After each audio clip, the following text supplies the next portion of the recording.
Dacă în ultimele săptămâni ai simțit că anumite conversații se învârt în cerc sau unele planuri nu merg înainte oricât ai încerca, probabil ai fost influențat de Mercur retrograd în Pești.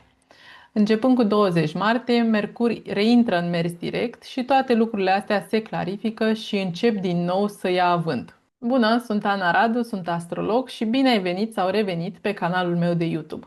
După cum ai văzut și din intro, astăzi vorbim despre reintrarea lui Mercur în mers direct după perioada de retrogradare care a avut loc între 26 februarie și se va încheia pe 20 martie. Mercur retrograd în Pești, ca energie generală, poate să fi însemnat pentru mulți dintre noi să conștientizăm ce lucruri trebuie să se termine, ce planuri, parcursuri de viață au ajuns la final și e momentul să tragem linie și să le încheiem. Peștii sunt ultima zodie din zodiac și de aceea poartă și acest arhetip al finalurilor. Mercur retrograd aici oriunde a adus, nu știu, anumite blocaje, trăgănări, nevoia de a revizita anumite conversații, anumite situații din viața noastră, poate a adus și anumite indicii despre ce trebuie să se termine. Poate nu chiar un proiect cu totul, dar ceva să se reajusteze pentru ca el să poată merge mai departe.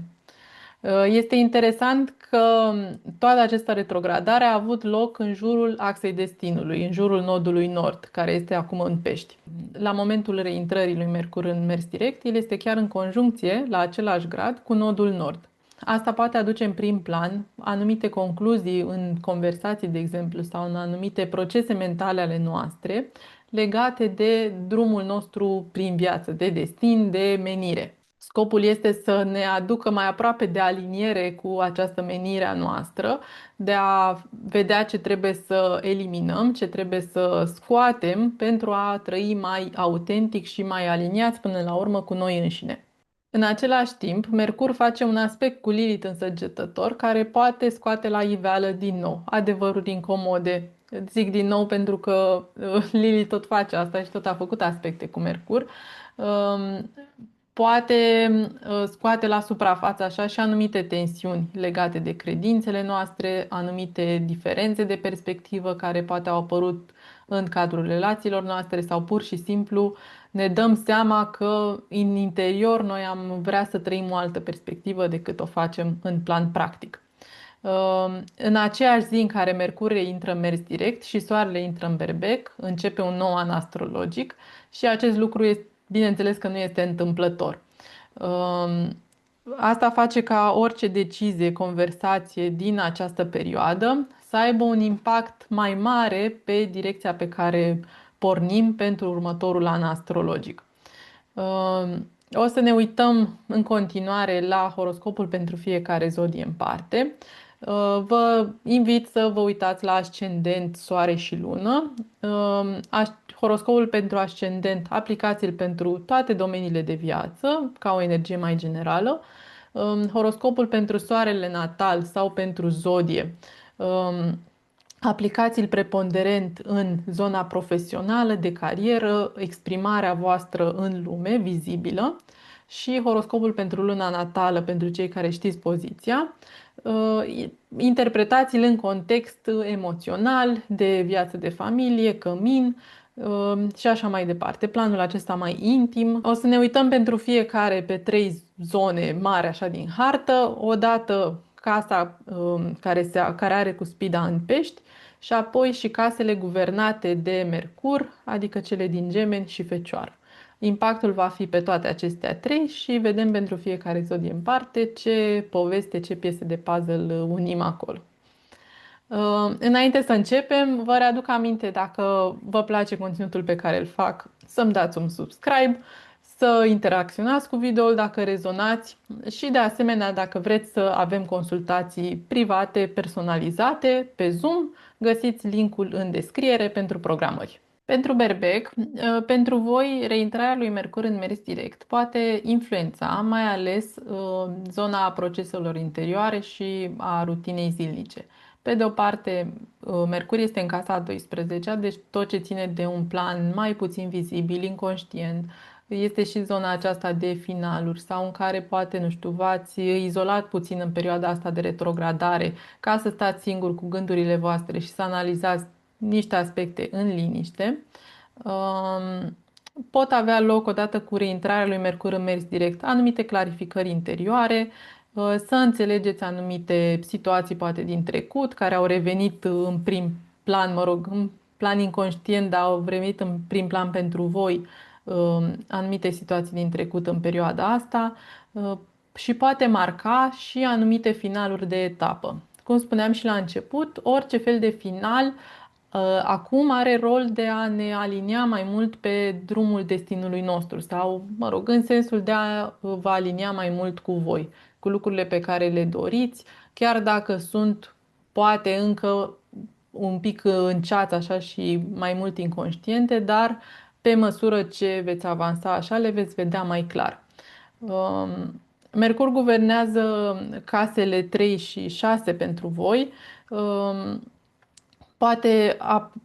Pot apărea, pe de o parte, clarificări legate de conversații, contracte, proiecte mentale, intelectuale, dacă au fost, nu știu, tărăgănări, blocaje în ultimele 3-4 săptămâni, acum se reclarifică, tot ce ați revizitat, nu știu, ați revizuit, poate legat de anumite clauze contractuale sau au fost niște conversații care s-au tot repetat așa în buclă, odată cu reintrarea lui Mercur în mers direct, se clarifică sau se termină negocierile contractelor, vedeți mai clar poate anumite clauze și luați decizii. Legat de casa a șasea, tot ce înseamnă organizarea muncii, schimbări în rutină, ajustări în program, ultimele 3-4 săptămâni v-au folosit să vedeți ce nu funcționează, ce trebuie să încheiați, la ce trebuie să renunțați.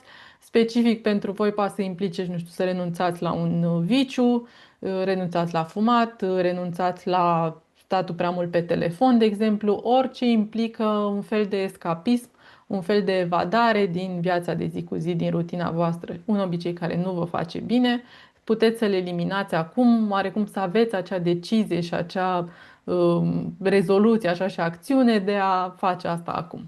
Pentru tauri, pentru voi, accentul cade pe proiecte de viitor, pe viziunea voastră mergând înainte și poate și pe anumite aspecte ce țin de grupurile și comunitățile din care faceți parte.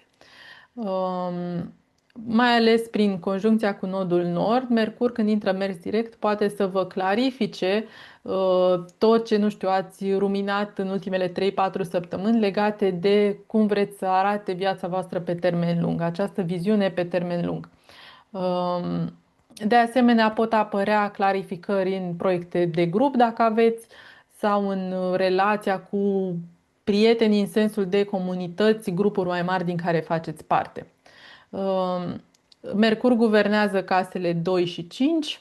Din punctul ăsta de vedere pot apărea clarificări legate de bani, de anumite cheltuieli care poate, nu știu, au fost neprevăzute așa și v-au destabilizat puțin pe perioada retrogradării. Acum să se așeze lucrurile, să găsiți resursele, să rezolvați situațiile respective și poate fi și un moment de conștientizare legat de monetizarea abilităților voastre. Nu știu, dacă aveți anumite puncte forte pe care nu le folosiți la job sau în afacerile, proiectele voastre, să realizați că, nu știu, aveți posibilitatea să vă ocupați și de altceva care să vă aducă un venit în plus, de exemplu.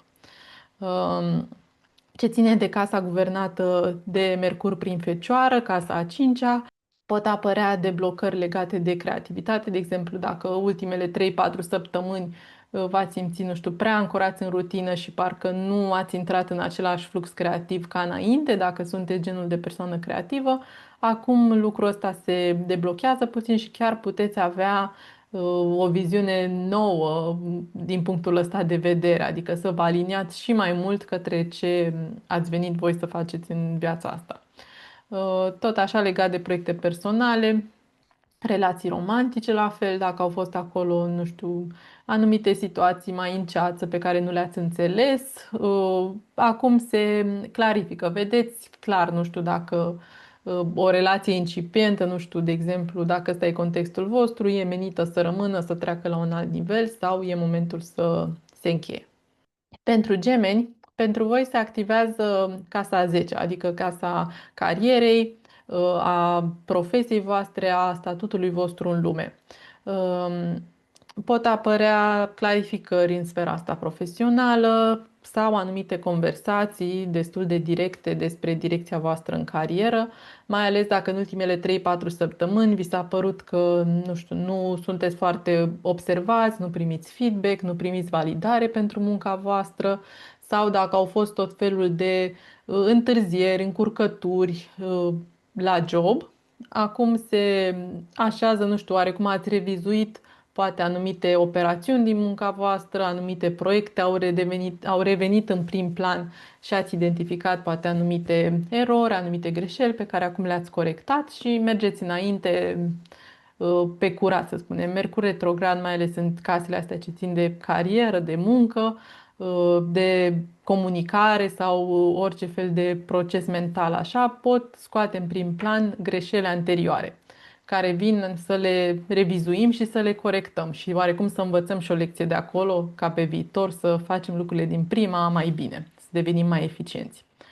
Um, Mercur guvernează casele 1 și 4 pentru voi, deci pot apărea anumite clarificări legate de modul în care te prezinți în lume, poate tot așa corelat cu viața profesională, poate vă asumați un rol mai de leadership, vă asumați anumită expertiză pe care o aveți, faceți ca un upgrade în sfera asta a identității profesionale.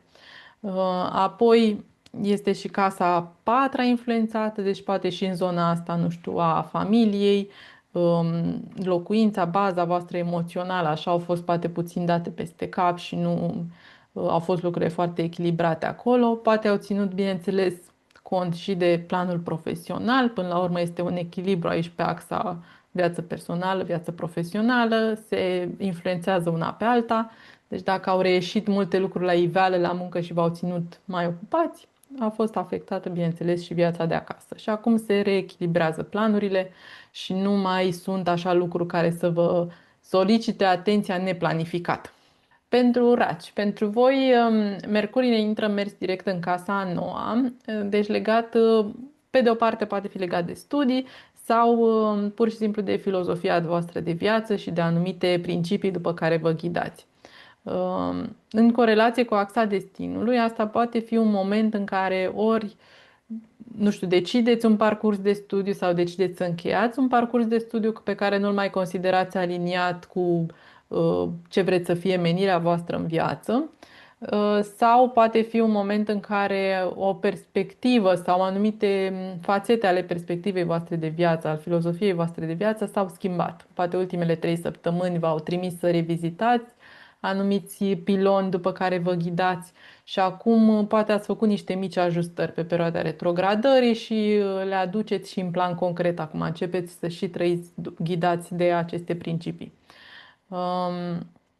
Din punct de vedere al caselor guvernate de Mercur, pe de o parte, puteți înțelege anumite lucruri din trecut, mai ales dacă ele au fost undeva îndosariate, să spunem, undeva mental și au ieșit la suprafață în perioada retrogradării, pentru că Mercur guvernează și casa a 12 în cazul vostru. Deci, poate, nu știu, anumite subiecte care mai aveau ceva de închis în mintea voastră, să fie acolo nevoie de a mai procesa puțin ca să puteți să depășiți anumite momente din trecut, să se fi întâmplat asta și acum să trageți linie și chiar să vă detașați de anumite întâmplări din trecut. Și pe de altă parte, pentru voi a fost impactată și tot ce ține, zona asta care ține de contracte, comunicare, mesaje trimise eronat, mesaje prost înțelese, poate anumite lucruri nu le-ați înțeles voi care vi s-au transmis. Au fost tot felul de încurcături aici, de bucle continue, așa, poate anumite conversații s-au tot repetat și vi se părea că nu reușiți să le mai încheiați odată și să concluzionați. Și la fel orice ține de documente, negocieri, dacă ați avut întârzieri pe partea asta, se clarifică acum. Pe de altă parte, perioada lui Mercur retrograd a fost bună, nu știu, și să vă dați seama de anumite sincope, erori, lucruri pe care trebuie să le actualizați, nu știu, în contractele voastre, în avize, în orice înseamnă parte birocratică, să zicem. Pentru lei, pentru voi, din reintrarea lui Mercur în mers direct în casa 8-a, poate aduce clarificări legate de resurse comune, relații foarte apropiate, adică relațiile intime, așa, în care suntem foarte apropiați de o altă persoană, sau dacă au existat, nu știu, anumite probleme specifice legate de taxe, de credite, anumite încurcături, nu știu, clauze neobservate care acum au ieșit la lumină, erori de calcul și așa mai departe, acum se pot clarifica. Um, la fel, tot ce ține de bani comuni, investiții, uh, credite, din nou, zona asta, nu știu, dacă au apărut poate anumite discuții în cuplu legate de împărțirea resurselor, activelor și așa mai departe, sau dacă au fost, nu știu, anumite probleme legate de moșteniri, pentru cine are specific situația asta, se pot clarifica. Acum se, nu știu, formalizează o înțelegere și treceți mai departe. Mercur guvernează casele 11 și casa a doua, deci pot, dacă au fost la fel, nu știu, anumite întârzieri, neînțelegeri în proiecte din grupuri mai mari, printre prieteni, printre comunitățile din care faceți parte sau pur și simplu o clarificare legată de viziunea voastră de viitor, se pot debloca, repune în mișcare, mers normal, să spunem așa, și aceste aspecte. Și casa a doua ține de stabilitate financiară, de veniturile voastre, de cheltuieli și de valoare personală. Poate să fi fost o perioadă în care, nu știu, v-ați pus întrebarea asta dacă sunteți suficient plătiți pentru munca care o faceți sau poate au apărut anumite cheltuieli neașteptate și sunteți nevoiți să găsiți fluxuri noi de venit sau anumite surse noi de venit și le găsiți mai ușor acum cu Mercur în mers direct decât în retrogradare. Pentru fecioare, pentru voi, Mercur intră mers direct în casa a 7-a, deci tot ce ține de relațiile voastre unul la unul, fie că vorbim de relație de cuplu sau de parteneriate. De asemenea, prin casele guvernate de Mercur, intră în aceeași poveste așa și zona profesională a carierei și zona voastră identitară. Casa întâi e identitatea voastră. Poate au fost anumite conversații importante ridicate în relația voastră de cuplu sau într-un parteneriat sau mai multe parteneriate în ultima perioadă, în ultimele 3-4 săptămâni.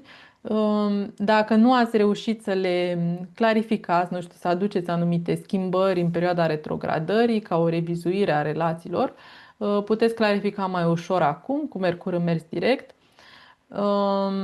Apoi, legat de casa a 10-a, se pot clarifica lucruri reglate de direcția voastră profesională, de carieră, poate de reputație. Dacă aveți unii din voi specific, nu știu, au apărut anumite probleme acolo, nu știu, s-a întâmplat, nu știu, să primiți anumite recenzii sau feedback-uri proaste la muncă sau în proiectele voastre, oarecum să clarificați dacă simțiți că au fost eronate. La fel, dacă direcția voastră profesională în sine, așa ca plan de viitor, a intrat sub o lupă a voastră de introspecție în ultimele 3-4 săptămâni, puteți clarifica mai ușor, să vedeți dacă, nu știu, au fost doar o agitație de moment sau cu adevărat ceva trebuie să ajungă la un final. Cum spuneam, Mercur retrograd în Pești poate să fie mult despre finaluri. Apoi, pentru că guvernează și casa întâi, se poate lega și, bineînțeles, merge mână-mână cu zona asta de afirmare profesională și de afirmare personală. Puteți să luați o poziție mai fermă, să trasați anumite limite legate de carieră, de job sau și în relații, dar oricum să fiți un pic mai fermi. Este și Marte acolo în casa a șaptea, deci mai ales în relațiile 1 la 1, să fiți un pic mai tăioși decât în mod normal. Pentru balanțe, pentru voi, Mercur a retrogradat în casa a șasea, deci tot ce ține de rutină, sănătate, muncă de zi cu zi și influențează și casele 9 și 12. Adică, nu știu, dezvoltare personală, lărgirea orizontului, studii, filozofie de viață și așa mai departe, precum și direct casa a 12-a, deci din două părți vorbim aici de a ajunge la un final, de a decide să încheiați ceva. Poate fi vorba de a vă organiza munca mai bine. Poate ați reflecta mult în ultimele 3-4 săptămâni la ce modificări ați putea să aduce, la ce ar trebui să încheiați, ce ar trebui să se schimbe și să aduceți anumite clarificări, nu știu, în programul zilnic, să vă organizați mai bine zi cu zi. Apoi poate apărea și o schimbare de perspectivă legate de poate anumite studii. Poate să fie și pur și simplu o perspectivă de viață așa generală. Și dacă specific, nu știu, ați încercat să călătoriți undeva în ultimele 3-4 săptămâni sau să faceți anumite planuri de călătorie, poate pentru la vară, de exemplu, și ele tot, nu știu, nu s-au concretizat, s-au învârtit în cerc, n-ați reușit să găsiți ceea ce căutați, să se clarifice acum. Casa a șasea guvernează și animalele de companie, deci poate au fost anumite lucruri care au intervenit în zona asta, le rezolvați mai ușor acum cu Mercur în mers direct.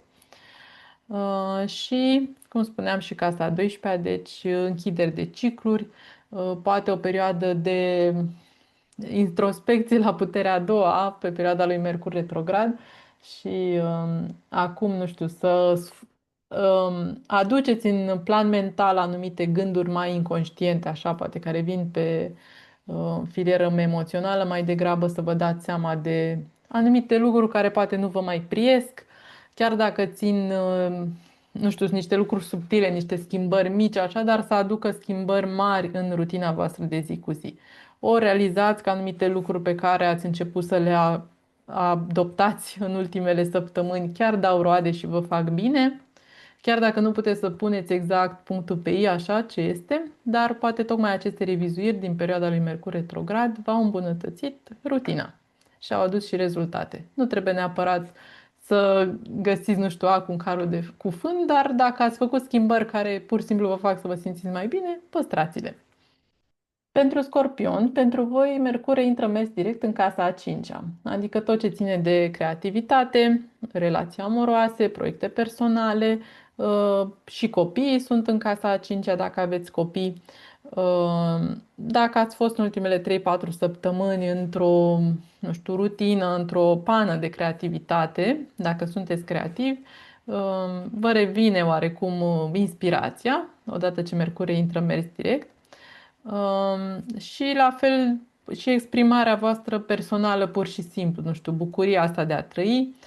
Poate dacă a fost un pic așa pe pauză sau umbrită în ultimele săptămâni cu Mercur retrograd aici, vă reveniți, nu știu, la sentimente mai bune, să spunem.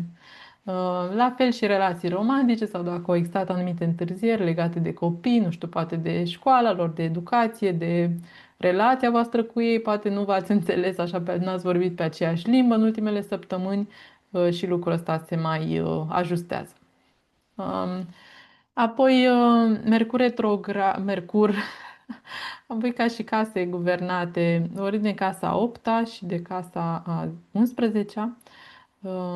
Pe de o parte, dacă au apărut, nu știu, anumite discuții legate de bani comuni în cuplu, de anumite investiții comune sau poate de pur și simplu de resurse comune, pot fi și într-o afacere, cu orice fel de parteneriat sau, nu știu, anumite erori în calculul de taxe sau anumite probleme, nu știu, de clauze de credit și așa mai departe, se pot clarifica mai ușor acum cu Mercur în mers direct. Și la fel tot ce ține de proiecte de grup, grupuri de prieteni, dacă tot așa, nu știu, nu v-ați înțeles foarte bine, poate fi și un moment în care să decideți după această perioadă de retrogradare să renunțați la un grup de prieteni, să ajungeți la un final de ciclu, oarecum, legat de asta, sau să ajungă la final poate pur și simplu o viziune, un plan pe termen mai lung pe care îl aveați. Și dacă l-ați analizat așa mai în detaliu pe perioada retrogradării ca o revizuire și ați decis că nu mai e pentru voi, să luați și această decizie finală, să trageți linie, să renunțați la el. Pentru săgetători, pentru voi, Mercure intră în mers direct în casa a patra. Casa a patra ține de tot ce înseamnă familie, cămin, dar și plan emoțional, rădăcini de familie, securitate, nu știu, siguranță emoțională și partea asta de rădăcini, practic. Um, Pot apărea dacă v-ați confruntat, nu știu, de anumite neclarități, nu știu, încurcături legate de locuință. Poate în cazul vostru, nu știu, s-au stricat lucruri prin casă, ceva n-a funcționat, anumite electronice, electrocasnice nu au funcționat sau s-au defectat în perioada retrogradării și dacă nu ați reușit să le reparați pe moment sau să le înlocuiți, se întâmplă asta mai ușor odată ce Mercurie intră în mers direct. La fel, tot ce ține de echilibrul acesta între viață personală și job, dacă ultimele 3-4 săptămâni au fost mai încărcate din punctul ăsta de vedere, mai greu de echilibrat, ați fost trași foarte tare într-una din părți și ați neglijat-o puțin pe cealaltă, lucrurile se echilibrează mai ușor odată cu reintrarea lui Mercur în mers direct, bineînțeles cu condiția să vă dați seama, nu știu, unde ați exagerat poate voi dintr-o percepție, nu neapărat dintr-o nevoie reală. Apoi Mercur guvernează și casa a șaptea, deci pot veni multe... Acest echilibru, de exemplu, între viață personală și carieră poate veni prin relația de cuplu, de exemplu, să fi fost niște discuții în contradictoriu, poate, sau care v-au pus la zid puțin și acum să existe, nu știu, o rezoluție să vă împăcați pe subiectul ăsta, de exemplu. Orice fel de, în orice caz, și alte conversații care au apărut, nu știu, în relațiile voastre unul la unul, fie că vorbim de relații de cuplu sau parteneriate, nu știu, relații cu clienți, cu orice fel de colaboratori, chiar și profesionali, se clarifică acum. Adică au fost, poate, într-o perioadă asta de înțelegere mai îngreunată, dar reintră în mers direct.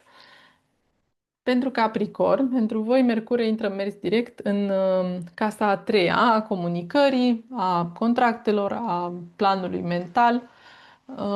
Orice, nu știu, încurcături au apărut legate de contracte, clauze, negocieri, anumite scrisuri mici necitite la timp, care poate au ieșit la iveală pe Mercur retrograd și au iscat anumite discuții, renegocieri, reîntoarceri la momentul zero.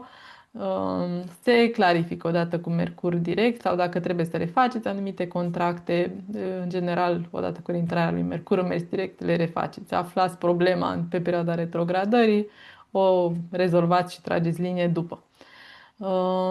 La fel și orice ține de comunicare. Nu știu, dacă v-ați simțit că nu sunteți înțeleși sau că nu înțelegeți neapărat ce spun alții, se ușurează puțin zona asta. La fel, nu știu, dacă ați vrut să faceți anumite călătorii și nu prea s-a legat, nu știu, fie planul, fie călătoria în sine, sau tot așa legat de studii, nu știu, dacă au fost anumite, nu știu, încurcături, întârzieri, poate legate de anumite cursuri pe care le faceți. La fel, dacă sunteți, nu știu, într-un proces educațional, în școală, în facultate și așa mai departe, perioada asta, nu știu, poate să fie aruncat programul în aer, să fi fost un haos, anumite neînțelegeri, să fi ratat anumite cursuri pentru că nu s-a comunicat ora bine și așa mai departe. La fel, pentru voi, tot ce ține și de casa a șasea, deci rutină, muncă, organizare, poate că nu a funcționat în parametrii normali în perioada asta. Și legat de sănătate, dacă au fost anumite aspecte, nu știu, ivite în perioada asta, care nu le-ați găsit rezolvare așa neapărat, oarecum găsiți mai ușor rezolvarea sau pur și simplu se așează lucrurile de la sine odată cu reintrarea lui Mercur în mers direct. Pentru vărsători, pentru voi Mercurie intră mers direct în casa a doua, deci dacă au existat anumite încurcături în sfera asta financiară, se clarifică mai ușor sau, mă rog, treceți peste mai ușor odată cu Mercurie intrat în mers direct. Se poate să fie apărut anumite cheltuieli neașteptate, de exemplu, pe care pur și simplu, nu știu, le găsiți loc în buget sau găsiți anumite resurse suplimentare ca să le achitați și să nu fie ceva așa dureros pe termen mai lung. La fel, poate în ultimele 3-4 săptămâni ați avut în prim plan așa niște analize, nu știu, interioare, anumite introspecții legate de valoarea voastră personală. Um, Dacă simțiți, nu știu, că nu câștigați suficienți bani, că, sau pur și simplu că nu monetizați anumite aturi pe care voi sunteți foarte puternici, le puteți vedea o soluție așa mai clară, un drum pe care să-l urmați odată ce Mercurie intră în mers direct. Mercur guvernează și casele 5 și 8, deci tot ce ține de creativitate, de proiecte personale, dacă a fost blocat așa sau poate pur și simplu stagnant, vă recăpătați, nu știu, creativitatea, avântul asta să vă ocupați de anumite proiecte personale care vă bucură, poate și anumite hobby-uri, nu știu, n-ați simțit nevoia să vă atingeți de ele în ultimele săptămâni și reveniți la lucrurile care vă pasionează. Și la fel, legat de casa 8, tot ce ține de investiții, resurse comune, taxe, credite, pot să fie apărut și pe acolo ceva încurcături, neînțelegeri, erori de calcul, de exemplu, e și perioada taxelor. Poate unii dintre voi, nu știu, v-ați lovit de anumite surprize neplăcute în zona asta. Dacă chiar sunt erori și nu doar impresii neplăcute, le puteți clarifica mai ușor, adică mai ales dacă identificați greșeala așa și revizuiți un calcul de taxe, să spunem, pe perioada retrogradării, cu intrarea mers direct, merge mai repede să vă înțeleagă și partea cealaltă și să aveți o rezoluție favorabilă acolo. Pentru pești, pentru voi, Mercurie intră în mers direct în semnul vostru, deci în casa întâi.